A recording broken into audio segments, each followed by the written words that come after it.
Hello guys, welcome to Everything Metallurgy and welcome to day 62 of 100 days 100 concepts. Today in this video, we are going to discuss about reactions that are taking place in blast furnace. So basically blast furnace is an iron making unit. We all know it is a counter current reactor in which iron oxides are reduced into metallic iron or liquid iron. Okay, usually we call hot metal. So let's discuss about what are the different reactions that are taking place in the blast furnace.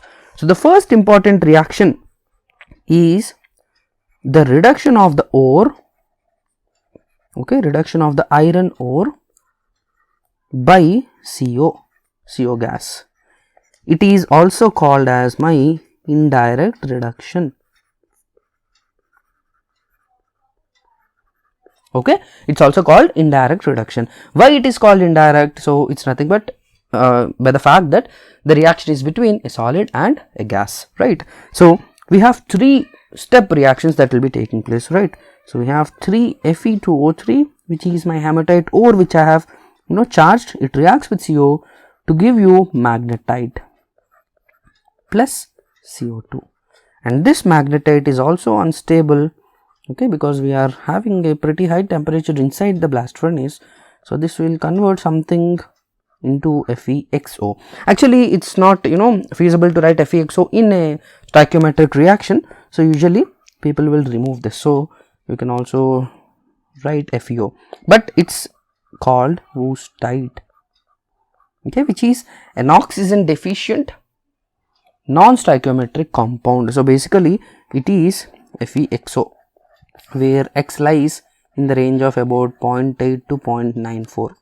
okay, so that is woostite, and this is one of the important type of iron oxide produced in my blast furnace, because this third reaction which you see here, which I am writing now, FeO, which is my woostite, actually is again reducing to Fe plus CO2, and this reaction is one of the main reactions where most of about 75% oxygen is removed in this step. Okay, so as the burden is coming down, what is happening? Initially the hematite ore is converting into my magnetite by reacting with CO. Then hematite, after conversion into magnetite, the magnetite will also react with CO to give woostite, and woostite will reduce, woostite will be reduced by CO to produce my iron. Okay, these three steps are nothing but indirect reduction. As I said already, indirect reduction is a solid gas interaction or a solid gas reaction, right? The next important reaction, okay, before this actually is the combustion of coke. From where you are getting this CO? By combustion of coke. Okay, whatever coke you add, which is carbon, right? Carbon will react with oxygen coming from the hot blast which you are injecting through the tears, and it gives 2CO. Okay, so on combusting the coke you get 2CO. And why not CO2? Why only CO? That's an interesting question to think on. So try to comment down what you think, why CO is the stable oxide that is generated inside the blast furnace or in the combustion zone, and this CO is utilized for reducing my iron oxide. And of course this is an exothermic reaction, so sufficient amount of heat is actually generated so that there is no external heat source required inside the blast furnace. Of course, not only this reaction, there are many exothermic reactions which are involved in the blast furnace, right? And apart from this, you also have direct reduction. So what is my direct reduction? Direct reduction is nothing but a solid-solid interaction. That means a solid ore is reacting with solid coke, because we know, right, we have alternate layers of ore and coke, correct? This is how the batches of alternate layers are charged. So there will be direct contact between iron ore and my coke layer. So there is a chance that FeO may also be reacted with carbon from the coke to give Fe plus CO. Okay, this is a direct reduction. And one more question comes here is, which is a dominant mechanism? Is it indirect reduction or direct reduction? So the answer is very clear. We know there is a gas involved in indirect reduction. So what happens? What if there is a gas? We know that the ore particles which we have are porous in nature. Okay, so the gas which is traveling upward from the Tuer zone not only reacts on my surface of the ore particle, but also it will try to penetrate through the porous structure of my ore.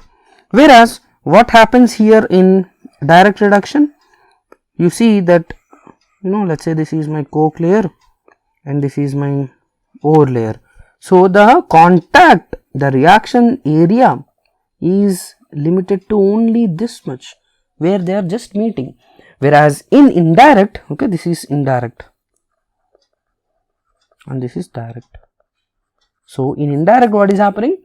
The reducing gas can also penetrate through my ore particle. So that is why the reactions are rapid and it is more dominant. So in blast furnace, usually you see 66%, about 66% of reactions are indirect and about 33% are direct. So you see the indirect to direct reaction ratio is 2:1. Okay, this is something which is very, very important to us. Okay, so indirect reductions are dominant reactions. Apart from this, you also have many other reactions. You have reduction of other oxides also, because in ore it is not 100% FeO. You also have Al2O3, you have SiO2, you have MnO, you have lots and lots of other oxides which may also be reduced by carbon, because we know that at higher temperature carbothermic reduction is most favorable for almost all the metals, right? So SiO2 may convert into silicon, P2O5 may convert into phosphorus. So all these are also going into my hot metal. That means these are dissolving into my hot metal. Okay, and these are all the important reactions. Of course, you also have flux adding. So fluxes may also be dissociated, right? So if you are adding limestone, CaCO3 is converted into CaO plus CO2. So here also some amount of CO2 comes in, right?